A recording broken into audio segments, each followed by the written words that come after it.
Good evening ladies and gentleman, कैसे हैं आप सभी लोग। आज हम पढ़ेंगे elementary knowledge about human body and its important organ, यानी कि मानव शरीर के बारे में आधारभूत जानकारी और मानव शरीर के मुख्य अंग महत्वपूर्ण अंग डीएलएड एंट्रेंस एग्जाम के लिए एक बहुत ही ज़्यादा इंपॉर्टेंट टॉपिक है। और इम्पॉर्टेंट होने के साथ साथ ये एक बहुत बड़ा टॉपिक है, क्योंकि ह्यूमन बॉडी में बहुत सारे इंपॉर्टेंट ऑर्गन होते हैं, जैसे कि पेट हो गया, छोटी आंत हो गई, बड़ी आंत हो गई, दिमाग हो गया, नर्वस सिस्टम हो गया, हमारा स्पाइनल कॉर्ड हो गया, रीढ़ की हड्डी हो गई, ठीक है, लीवर हो गया, किडनी हो गया, ब्लड वेसल हो गए यानी कि खून की नसें हो गई, हार्ट हो गया, हृदय हो गया। तो हमारे बॉडी में बहुत सारे इंपॉर्टेंट क्या है, ऑर्गन है, इंपॉर्टेंट अंग है। हमें इन सब के बारे में पढ़ना है। और साथ साथ में ह्यूमन बॉडी के जो अलग अलग सिस्टम है, जैसे डाइजेस्टिव सिस्टम हो गया, रेस्पिरेटरी सिस्टम हो गया, पाचन तंत्र हो गया, श्वसन तंत्र हो गया, उत्सर्जन तंत्र हो गया, एक्सक्रीटरी सिस्टम हो गया, इन सभी चीज़ों के बारे में क्या करना है, पढ़ना है, ठीक है। इसलिए एक बहुत बड़ा वास्ट टॉपिक है और इससे सवाल तो आएंगे ही आएंगे, सिंपल सी बात है, एंट्रेंस एग्जाम में भी, ठीक है। तो आज जो हम इस टॉपिक को शुरू करेंगे डाइजेस्टिव सिस्टम से। किससे शुरू करेंगे? डाइजेस्टिव सिस्टम, पाचन तंत्र। हम पढ़ेंगे कि आखिर हमारे शरीर में खाना पचता कैसे है। हम खाना खा लेते हैं तो वो खाना आखिर डाइजेस्ट होता कैसे है, क्या क्या स्टेप होते हैं खाने डाइजेस्ट होने का, ठीक है, खाना डाइजेस्ट होने का। तो सबसे पहले हम पढ़ते हैं जीभ के बारे में। किसके बारे में? जीभ के बारे में। जीभ का क्या काम होता है, टंग का क्या काम होता है। टंग क्या करता है, हमें किसी भी चीज़ का टेस्ट लेने में मदद करता है। जीभ क्या करता है, किसी भी चीज़ का टेस्ट लेने में मदद करता है। इसी की वजह से हम बोल भी पाते हैं। देखो, जीभ जो है ना, जीभ के अंदर छोटे छोटे होते हैं टेस्ट बड। जीभ के अंदर क्या होती हैं, स्वाद कलिकाएं, ऐसे डॉट डॉट करके होती हैं। जैसे मैंने आपके लिए नीचे जीभ बनाया है, तो जीभ के अंदर ना ऐसे dot dot dot dot dot dot ऐसे डॉट डॉट डॉट डॉट करके क्या होती है, टेस्ट बड होते हैं जीभ के अंदर, ऐसे डॉट डॉट डॉट डॉट करके, समझे। तो जीभ के अंदर स्वाद कलिकाएं होती हैं और इन्हीं टेस्ट बड की वजह से हम किसी चीज़ का टेस्ट ले पाते हैं। अगर इस बात की जाए कि हमारा जीभ कितने तरीके का टेस्ट सेंस कर सकता है, यानी कि हम इंसान जो है ना, हम कितने तरीके का टेस्ट ले सकते हैं, स्वाद ले सकते हैं, तो हम इंसान जो है टोटल 5 तरीके के स्वाद क्या कर सकते हैं, ले सकते हैं, सेंस कर सकते हैं। 5 तरीके कौन कौन से हैं?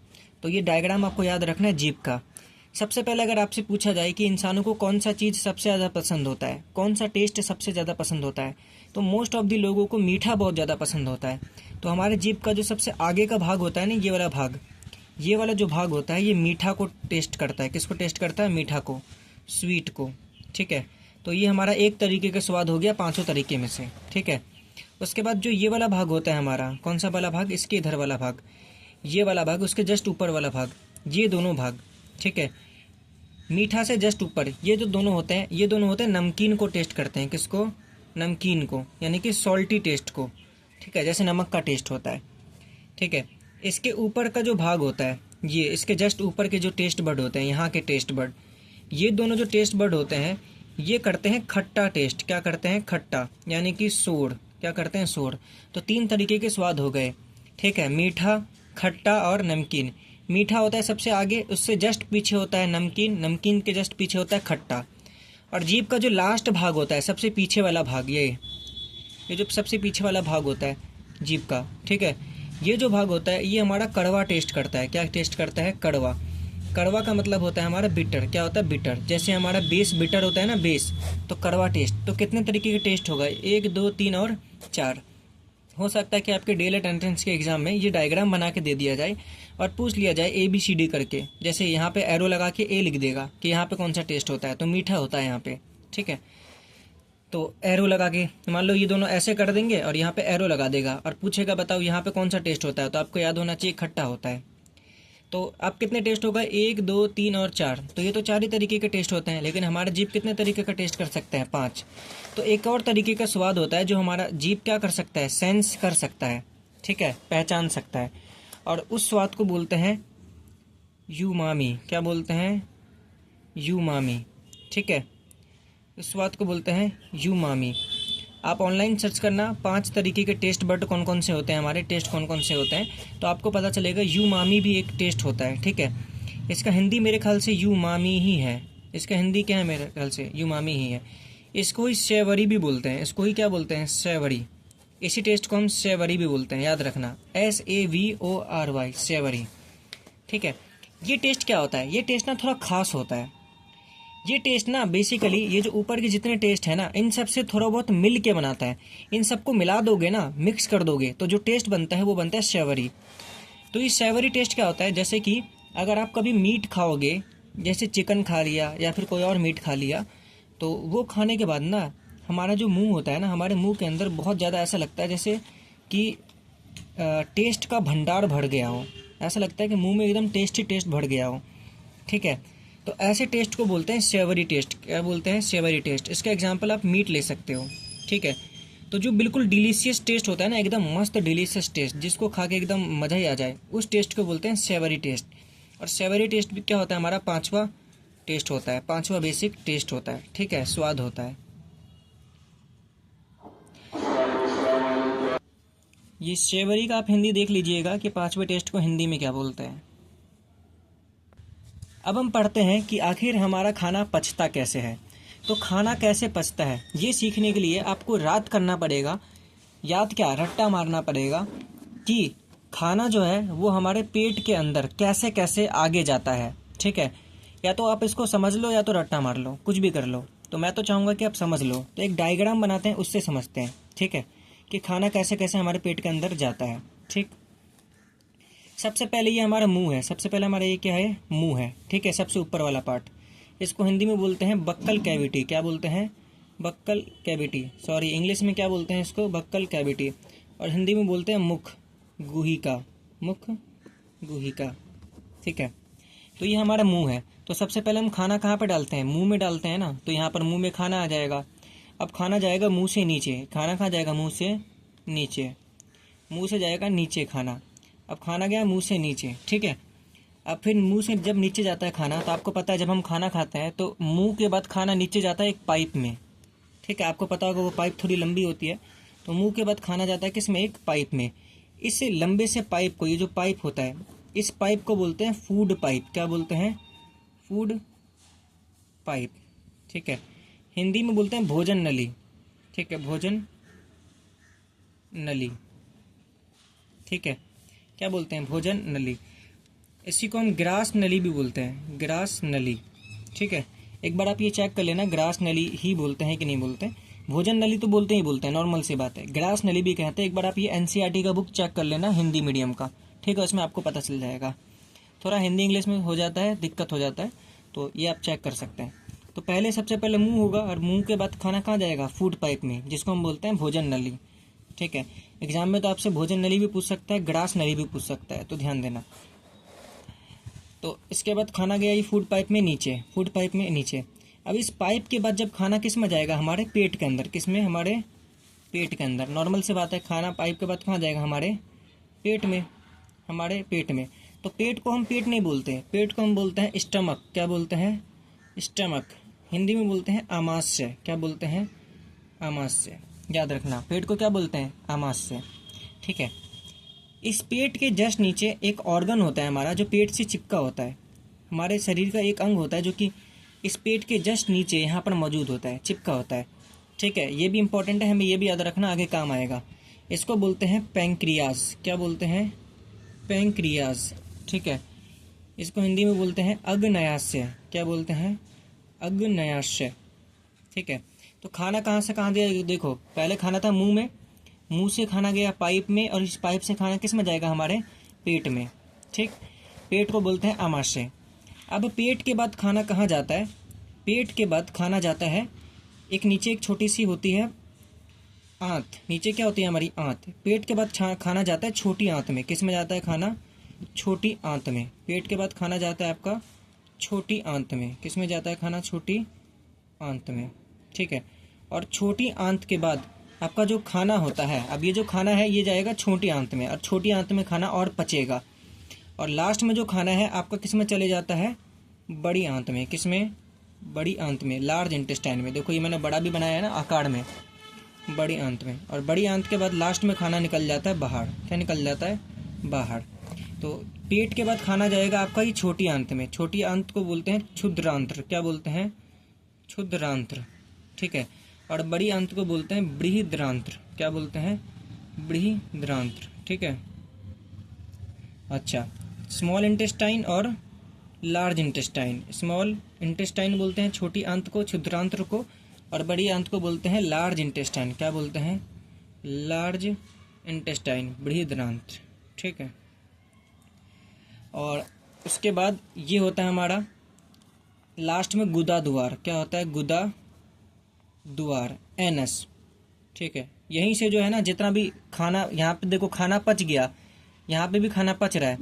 खाना जब पच जाता है तो लास्ट में जितना भी वेस्ट बचता है, जितना भी टॉयलेट बचता है, जितना भी वेस्ट बचता है, वो लास्ट में इस गुदा द्वार से क्या हो जाता है? बाहर निकल जाता है। एनएस से क्या होता है? बाहर निकल जाता है। अच्छा, अब यहाँ पे एक बहुत इंपॉर्टेंट बात, स्मॉल इंटेस्टाइन और लार्ज इंटेस्टाइन के बारे में, छोटी आंत और बड़ी आंत के बारे में। ठीक है। क्षुद्रांत्र और बृहदांत्र के बारे में। देखिए, इसका नाम है स्मॉल इंटेस्टाइन और इसका नाम है लार्ज इंटेस्टाइन। इनका नाम स्मॉल और लार्ज है क्यों? तो कई लोग ऐसा सोचते हैं कि स्मॉल इंटेस्टाइन का नाम स्मॉल इंटेस्टाइन इसलिए है क्योंकि इसकी लंबाई छोटी है, और लार्ज इंटेस्टाइन का नाम लार्ज इंटेस्टाइन इसलिए है क्योंकि इसकी लंबाई बड़ी है। तो अगर आप भी ये सोचते हो तो बिल्कुल गलत सोचते हो। असल में जो स्मॉल इंटेस्टाइन होता है ना, ये जो छोटी वाली आंत होती है, ये बहुत लंबी होती है। आप डायग्राम देखना बुक में। ठीक है। यहाँ पे तो मैं आपको समझाने के लिए बना रहा हूँ बस। एक्चुअल में ये जो स्मॉल इंटेस्टाइन होती है ना, ये जो छोटी आंत होती है, इसकी लंबाई बहुत ज़्यादा होती है, और जो लार्ज इंटेस्टाइन होती है उसकी लंबाई क्या होती है? कम होती है। उसकी लंबाई क्या होती है? कम होती है। समझे? आप इस डायग्राम में भी देख सकते हो, स्मॉल इंटेस्टाइन मैंने डबल बनाया है। देखो यहाँ से शुरू स्मॉल इंटेस्टाइन, ये गया और ये देखो ये गया और ये देखो ये गया, इतना लंबा बनाया है। लेकिन लार्ज इंटेस्टाइन देखो यहाँ पे गया और यहीं पे ख़त्म हो गया। तो लार्ज इंटेस्टाइन की जो लंबाई होती है ना, वो छोटी होती है, और स्मॉल इंटेस्टाइन की लंबाई बड़ी होती है। याद रखना, ये जो छोटा अंत होता है वो बड़ा होता है, और बड़ा अंत क्या होता है? छोटा होता है। तो एक्चुअल में इनका नाम इसलिए ऐसा पड़ा है क्योंकि स्मॉल इंटेस्टाइन की जो चौड़ाई होती है ना, वो छोटी होती है। देखो स्मॉल इंटेस्टाइन की चौड़ाई कितनी छोटी है, छोटा है ना एकदम, देखो छोटा सा। और लार्ज इंटेस्टाइन देखो कितना बड़ा सा है, चौड़ाई बड़ा होता है इसका, इसलिए इसका नाम लार्ज इंटेस्टाइन होता है, बृहदांत्र होता है। ठीक है। तो ये लंबाई वाला कंसेप्ट आप अपने कॉपी में लिख लेना कि स्मॉल इंटेस्टाइन का नाम तो स्मॉल इंटेस्टाइन है, छोटी आंत का नाम छोटी आंत है, क्षुद्रांत्र है, लेकिन इसकी लंबाई बड़ी होती है। ठीक है। तो खाना इस तरीके से पूरे बॉडी में क्या होता है? ट्रैवल होता है। अगर आपको ये समझ में आ गया तो आगे आप पढ़ सकते हो, आगे आप समझ सकते हो। ठीक है। सिंपल सी बात यह है। खाना सबसे पहले कहाँ पर होगा? आपके मुंह में। मुंह से जाएगा आपका खाना पाइप में, पाइप से फिर खाना जाएगा आपके पेट में, जो आपका पेट है। नॉर्मल सी बात है, आपने मुंह से खाना खाया, मुंह से खाना खाने के बाद आपके पाइप में जाएगा। ठीक है। अपने बॉडी को टच करके खुद पहचान सकते हो कि पाइप है, यहाँ पर आपके गले में एक पाइप लगा हुआ है, उस पाइप से खाना नीचे जाएगा। फिर पाइप के बाद खाना जाएगा पेट में। अपने पेट पर हाथ रखो, देखो पेट में आपके खाना है। खाना पेट में पहुंचने के बाद जाता है छोटी आंत में, छोटी आंत के बाद खाना जाता है बड़ी आंत में, और बड़ी आंत से खाना लास्ट में क्या होता है? निकल जाता है बाहर। अब बाहर किससे निकलता है? गुदा द्वार से, एनएस से। इंपॉर्टेंट बात बताया था, पेट के जस्ट नीचे एक अंग होता है जो चिपका होता है, इसको बोलते हैं अग्नाशय। ठीक है। और पेट के बगल में यहाँ पर होता है हमारा एक इम्पॉर्टेंट ऑर्गन जिसको बोलते हैं लीवर। क्या बोलते हैं? लीवर। याद रखना, पेट के इधर बगल में होता है हमारा लीवर। क्या होता है? लीवर। हिंदी में बोलते हैं यकृत। क्या बोलते हैं? यकृत। आपने सुना होगा कई लोगों को लीवर में चर्बी हो जाती है, तो ये वही लीवर है। ठीक है। पेट के जस्ट बगल में होता है लीवर। तो अगर आपको याद हो गया ये सारा डायग्राम, तो आप पढ़ना शुरू कर सकते हो। आप अपने कॉपी में एक बार ये डायग्राम बनाओ और कोशिश करो एक बार वापस बिना देखे बनाओ। अगर ये डायग्राम बनाने आ गया तो डाइजेस्टिव सिस्टम आधा तो ख़त्म हो गया। तो सबसे पहले बात करते हैं डाइजेस्टिव सिस्टम में क्या क्या होता है। डाइजेस्टिव सिस्टम यानी कि खाना हमारा पचता कैसे है। तो बताओ, सबसे पहले खाना हमारा कहाँ पर होता है? मुंह में। कहाँ पर होता है? मुख में। ठीक है। अब मुंह में क्या होता है खाने के साथ? मुंह में खाने के ऊपर क्या गिरता है? लार। क्या गिरता है? लार, सैलाइवा। क्या गिरता है? सैलाइवा। आपको पता है जब हम खाना खाते हैं तो खाने के ऊपर लार गिरता है हमारे मुंह के अंदर। लार मतलब थूक और कुछ नहीं, जो थूक होता है उसी को लार बोलते हैं। तो जब हम खाना खाते हैं तो खाने के ऊपर ना लार गिर जाता है मुंह में। ठीक है। क्या गिरता है? लार। तो एग्जाम में पूछा जाता है खाने के ऊपर जो लार गिरता है, ये लार गिनाता कौन है? तो हमारे मुंह के अंदर एक ग्रंथि होती है जिसको बोलते हैं लार ग्रंथि। क्या बोलते हैं? लार ग्रंथि। तो हमारे मुंह में लार ग्रंथि होती है, और ये लार ग्रंथि क्या बनाती है? लार बनाती है। ठीक है। हिंदी में बोलते हैं सैलिवरी ग्लैंड। Salivary gland. तो सैलाइवा कौन बनाता है? Salivary gland. लार के बारे में दो काम इंपॉर्टेंट है। लार के बारे में दो काम क्या है? इंपॉर्टेंट है। पहला, ये जो लार होता है ये खाने को चिकना बनाता है। खाने को क्या बनाता है? चिकना। ठीक है। खाने को क्या बनाता है? चिकना। अब ऐसा क्यों? देखो, हमारे मुंह के बाद खाना जाएगा कहाँ पे, आप खुद सोचो। जब हमारे मुंह में खाना होता है तो खाना हमारे मुंह के बाद कहाँ जाता है, हमारे फूड वाले पाइप में, हमारे खाने वाले पाइप में, ठीक है, हमारे फूड पाइप में, हमारे भोजन नली में। तो कई बार ऐसा भी तो हो सकता है ना कि हमारा जो खाना हमने खाया वो खाना हमारे पाइप में फंस जाए, ये भी तो हो सकता है ना। तो यही दिक्कत है, ये जो लार होता है ना, ये खाने को चिकना बना देता है, खाने को गीला कर देता है, चिकना कर देता है, ताकि जो खाना है ना वो हमारे पाइप में ना फंसे, ताकि खाना हमारे पाइप में ना फंसे। तो लार का पहला काम होता है खाने को चिकना बनाना, ताकि खाना हमारे आगे वाले पाइप में जाकर फंसे ना, आराम से स्मूथली नीचे गिर जाए, ठीक है, और हमारे पेट तक पहुंच जाए।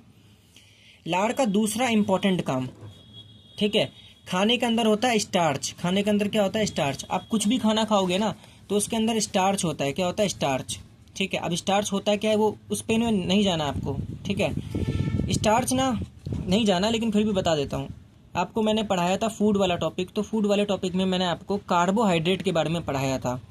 कार्बोहाइड्रेट क्या करता है, कार्बोहाइड्रेट हमें एनर्जी देता है। क्या देता है, एनर्जी।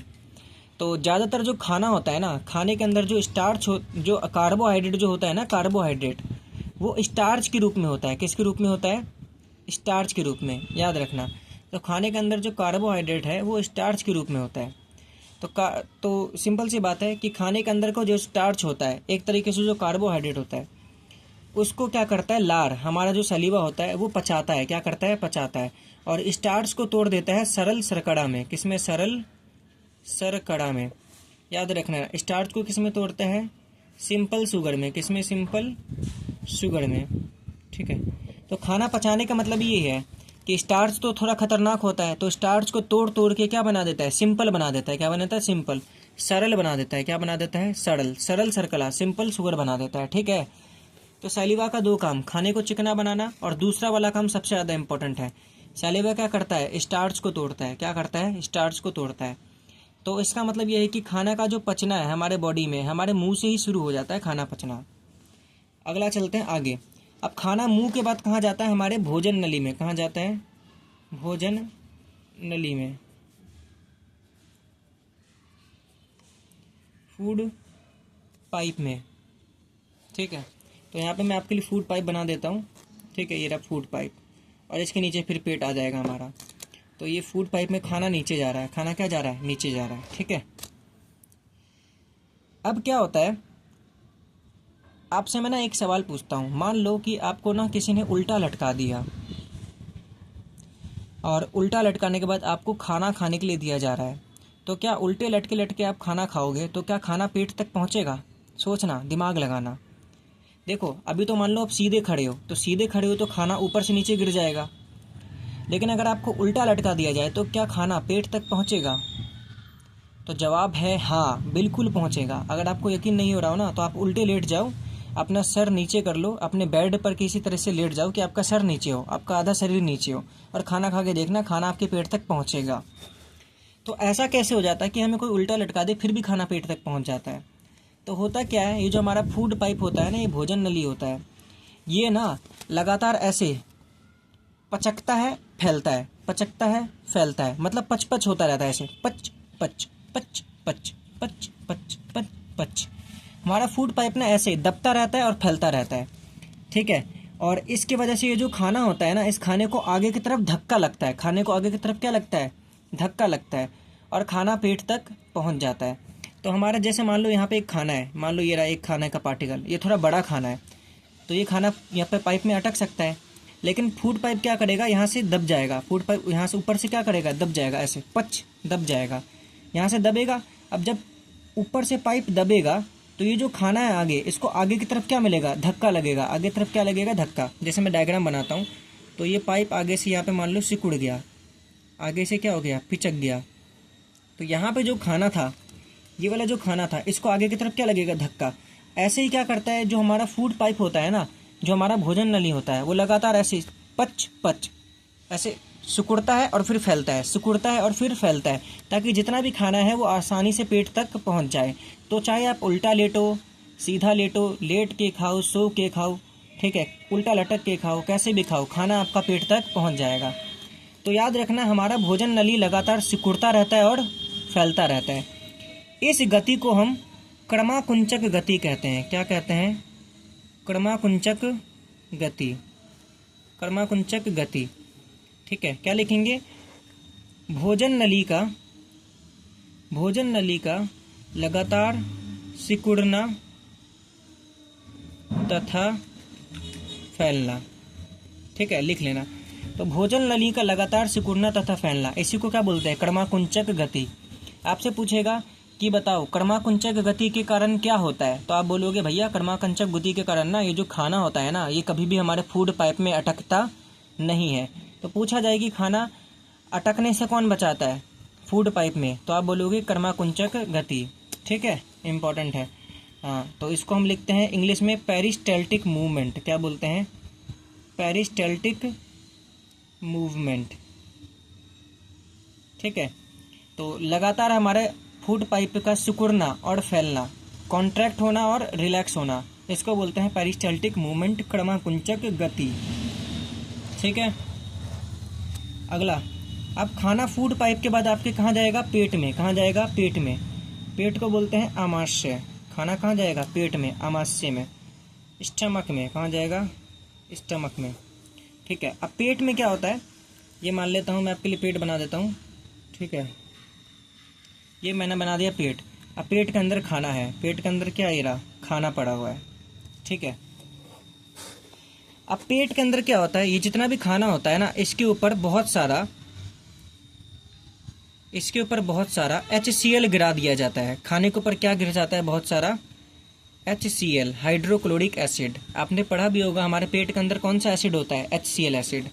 तो स्टमक में खाना पहुंच गया, पेट में खाना पहुंच गया। अब पेट में क्या होता है कि खाने के ऊपर बहुत सारा HCl गिर जाता है। HCl क्या कर जाता है? गिर जाता है। आपने ये पढ़ा होगा। लेकिन सवाल उठता है कि आखिर पेट में ये HCl आता कहाँ से है? इम्पोर्टेंट बात है ना। तो होता क्या है, ये जो हमारा पेट होता है ना, ये पेट का जो दीवार होता है, हमारे पेट के दीवार में क्या होती है? एक ग्रंथि होती है जो कि HCl बनाती है। जैसे मैं आपसे पूछूं कि लाड़ कौन बनाता है, तो आप बोलते हो लाड़ ग्रंथि। क्या बोलते हो? लाड़ ग्रंथि। तो वैसे ही HCl कौन बनाता है? HCl भी एक ग्रंथि बनाता है। और ये ग्रंथि क्या होती है? हमारे पेट के दीवार पे, और यहीं से बना के फिर ऐसे अंदर फेंक देती है। ठीक है, खाने के ऊपर। तो आमाशय के दीवारों पर, आमाशय के कहाँ पर?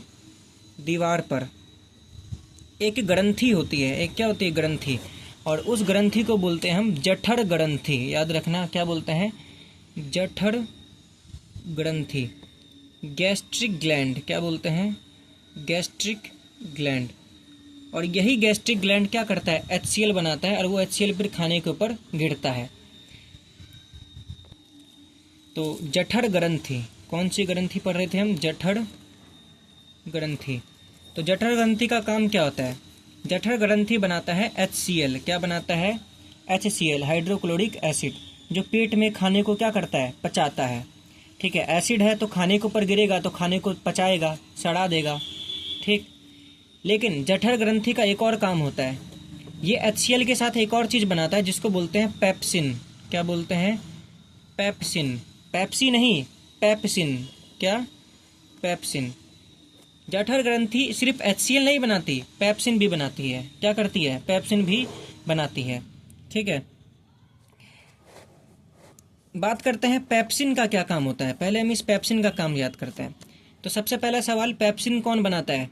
जठर ग्रंथि। और जठर ग्रंथि बनाता है तो पेप्सिन कहाँ पर होता है? हमारे पेट में। कहाँ पे? पेट में। जैसे HCl पेट में काम करता है, वैसे पेप्सिन कहाँ पे काम करता है? पेट में, स्टमक में, आमाशय में। देखो, तो पेप्सिन का काम क्या होता है? पी से पेप्सिन और पी से प्रोटीन, पा से पेप्सिन और पा से प्रोटीन। तो पेप्सिन का काम होता है प्रोटीन को पचाना। किसको पचाना?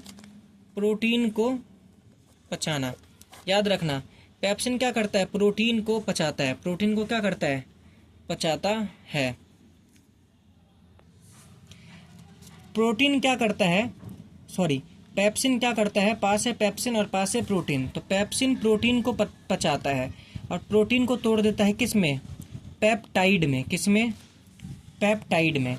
तो प्रोटीन थोड़ा सा कॉम्प्लेक्स होता है, थोड़ा सा खतरनाक होता है।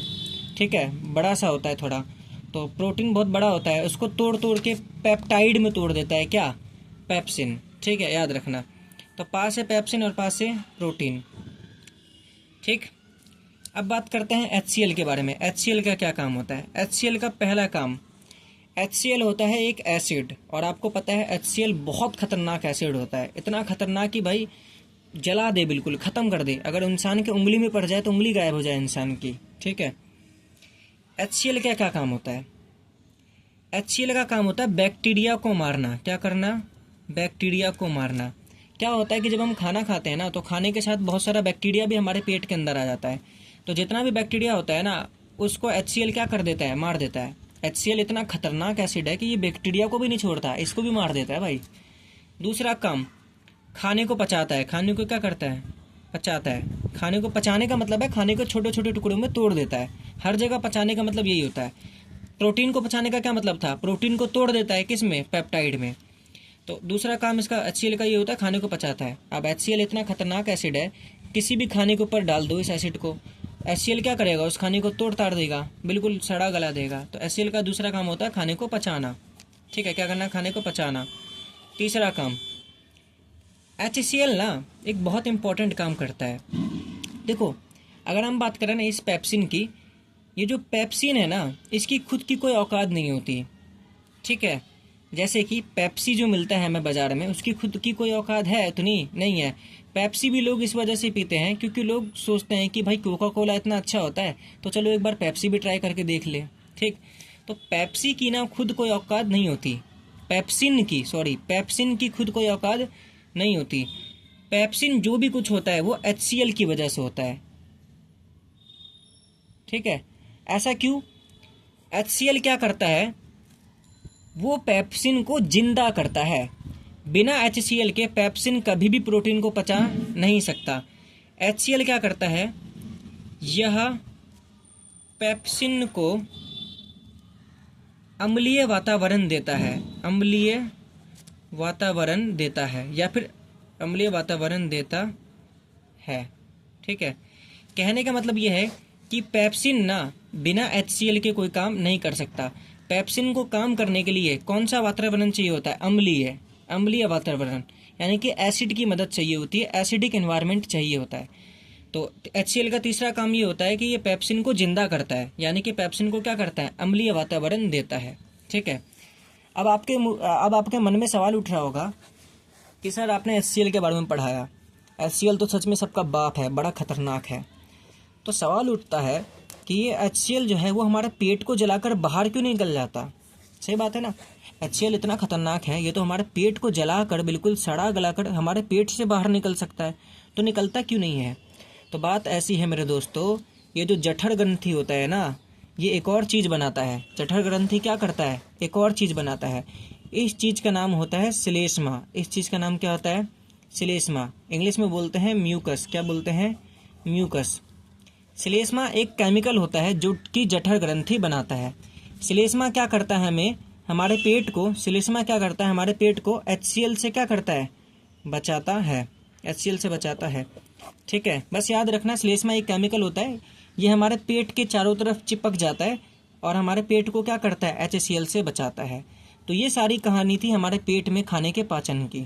ठीक है, तो याद रखना, जो जठर ग्रंथि होता है वो 3 चीज़ बनाता है, एक तो HCl, एक तो श्लेष्मा और एक पेप्सिन। एक क्या बनाता है? पेप्सिन।